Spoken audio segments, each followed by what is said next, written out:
Hello dear learners, welcome back to my channel. आज हम discuss करेंगे डिसीजन मेकिंग की मॉडर्न टेक्निक्स।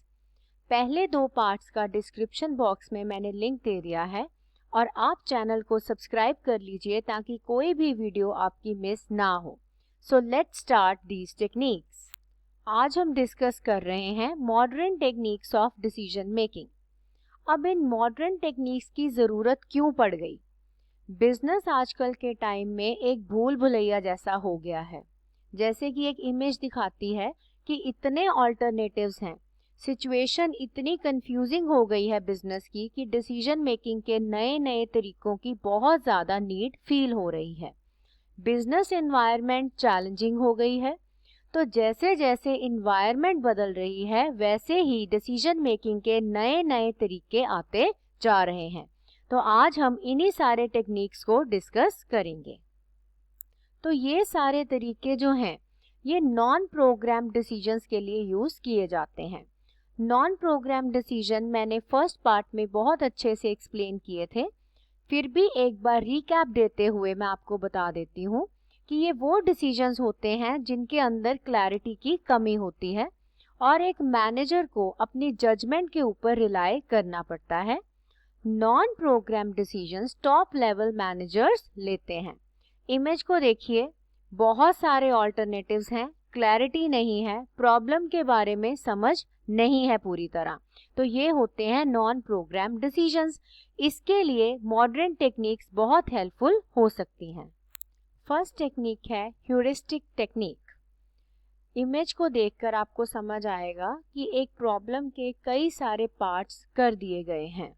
जैसे कि हमारे पास जो प्रॉब्लम होती है उसे हम छोटे छोटे हिस्से करके हर एक हिस्से को अच्छे से एनालाइज करते हैं और उसको समझते हैं। अब इसको करने के हमारे पास कई तरीके हैं। पुराना जो हमने टाइम देखा है वो हमें एक्सपीरियंस देके जाता है, तो एक्सपीरियंस के बेसिस पर आप प्रॉब्लम के छोटे छोटे हिस्से करके समझ सकते हैं। या रूल ऑफ थंब का मतलब जो आपने चीज़ें स्टैंडर्ड्स बनाए थे और आपको लगता है कि ये सेट हैं, इसके ऊपर अगर हम चलेंगे तो डिसीजन लिया जा सकता है, या कॉमन सेंस के बेसिस पर। एग्जाम्पल देखिए, आपने भी बड़ी बार ऐसे देखा होगा कि कंपनीज जो हैं वो महंगे प्रोडक्ट्स को इंस्टॉलमेंट के बेसिस पर बेच देती हैं, क्योंकि कंपनी का एक्सपीरियंस ये बताता है कि लोग महंगी चीज़ को एक बार में पैसे देके लेना पसंद नहीं करते। वो चाहते हैं कि आप हमें किश्तें कर दीजिए ताकि हम अपनी मनपसंद चीज़ जो हम पूरे पैसे देके नहीं ले सकते हम उसको ले पाएं। तो इस तरीके से सेल को बढ़ाने के लिए कंपनीज इंस्टॉलमेंट कर देती हैं। उसके ऊपर आगे फर्दर कई सारे रूल्स लगा सकती हैं कंपनी इंस्टॉलमेंट्स के ऊपर, लेकिन एक बार सेल्स को बढ़ाने का ये बहुत अच्छा तरीका है। तो इस तरीके से प्रॉब्लम के हिस्से करके प्रॉब्लम का एनालिसिस करके एक सोल्यूशन की तरफ हम चले जाते हैं। सेकंड आ जाती है पार्टिसिपेटिव डिसीजन मेकिंग।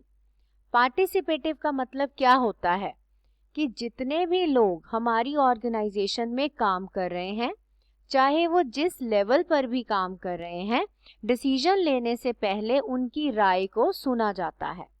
जो हमारा सबॉर्डिनेट स्टाफ है, यानी कि जो हमसे लोग नीचे वाले लेवल पर काम करते हैं, अगर उनकी राय ली जाएगी डिसीजन मेकिंग के टाइम तो उन्हें मोटिवेटेड फील होगा, उनके अंदर इनकरेजमेंट की भावना आएगी कि हमारी सोच को भी कंपनी के अंदर देखा जाता है, सुना जाता है, और वो बढ़ चढ़कर एक्टिवली कंपनी की वर्किंग के अंदर अपना योगदान दे देंगे।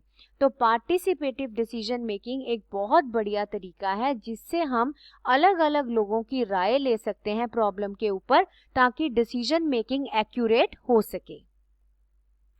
अगली टेक्निक है ब्रेनस्टॉर्मिंग टेक्निक। ये कंपनीज में यूज होने वाली एक बहुत ही फेमस टेक्निक है। इस टेक्निक को समझें। इसके अंदर क्या किया जाता है, इसके अंदर अलग अलग सेशंस कंडक्ट किए जाते हैं। सेशंस का मतलब है मीटिंग्स, मतलब बार बार मीटिंग की जाती है और हर एक मीटिंग के अंदर सेम लीडर होता है जो ग्रुप को बताता है कि हम किस प्रॉब्लम के ऊपर डिस्कशंस कर रहे हैं, कहाँ तक हम पहुँचे हैं आगे। फिर जितने भी लोग ग्रुप के अंदर हैं वो अपने आइडियाज़ देते हैं, कि इस प्रॉब्लम को सॉल्व कैसे किया जाता है। आइडियाज़ आ गए। अब उन आइडियाज़ के ऊपर सारा ग्रुप डिस्कशन करता है, हर आइडिया को एनालाइज करता है और इस तरीके से बार बार मीटिंग्स करके डिस्कशंस करके जो ग्रुप है वो एक ऐसा बेस्ट आइडिया चूज करता है जिससे प्रॉब्लम का सल्यूशन मिल जाता है। यानी कि जैसे एक कहावत होती है कि 1 और 1 11 होते हैं, वैसे यहाँ पर ज़्यादा लोग मिलके डिसीजन मेकिंग करती हैं ताकि नए आइडियाज़ आएँ और एक जो हमारी कॉम्प्लेक्स प्रॉब्लम है हम उसको अच्छे से सॉल्व कर पाएँ।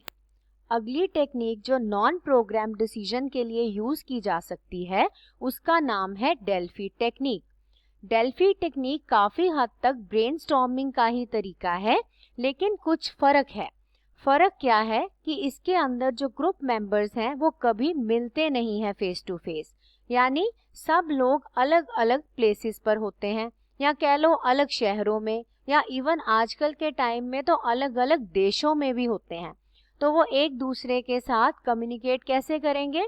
With the help of modern tools like video conferencing हो सकती है, ईमेल्स भेजी जा सकती हैं, टेक्स्ट मैसेजेस भेजे जा सकते हैं। तो अपने आइडियाज़ वो एक दूसरे से कम्युनिकेट ही करते हैं वाया मॉडर्न टूल्स। फिर क्या किया जाता है? उनको क्वेश्चनियर सेंड की जाते हैं। क्वेश्चनियर होता है एक ऐसी चीज़ जिसके अंदर कई सारे क्वेश्चंस लिखे जाते हैं सीक्वेंस के हिसाब से। तो मेंबर्स हर एक क्वेश्चन के ऊपर जो उसके दिमाग में बात आती है वो जवाब दे देता है। इस तरीके से सारी इंफॉर्मेशन कलेक्ट हो जाती है सारे मेंबर्स से। फिर इस इंफॉर्मेशन को एनालाइज किया जाता है, जो चीज़ सॉल्व होती जाती है उसके ऊपर डिसीजन ले लिए जाते हैं। अब इस मेंबर की यहाँ पर बेस्ट बात यह है कि कोई भी मेंबर किसी भी दूसरे मेंबर को इन्फ्लुएंस नहीं कर सकता।